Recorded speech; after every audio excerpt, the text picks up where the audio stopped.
The slab is 2 inches by 43 by 16 inches wide on average.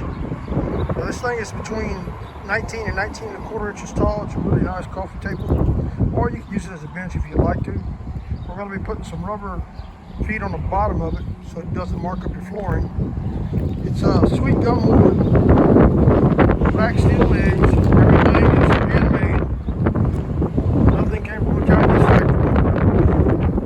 Wood was harvested up around Livingston, Texas. And of course, the metal was bought here in McAllen, and I've welded it together.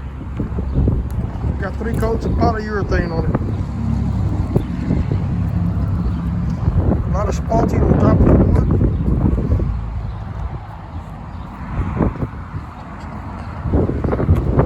We'll make about 5 or 6 more out of different types of wood: cedar, oak, pine, a little bit of everything.